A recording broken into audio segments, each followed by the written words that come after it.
പിതാവേ എന്നുടെ താതൻ നീ, ദൂതന്മാർ രാപ്പകൽ വാഴ്ത്തിടുന്നു.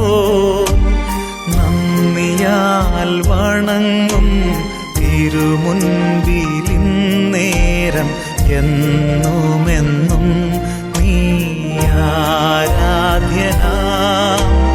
നന്ദിയാൽ വണങ്ങും തിരുമുൻപിലിന്നേരം എന്നുമെന്നും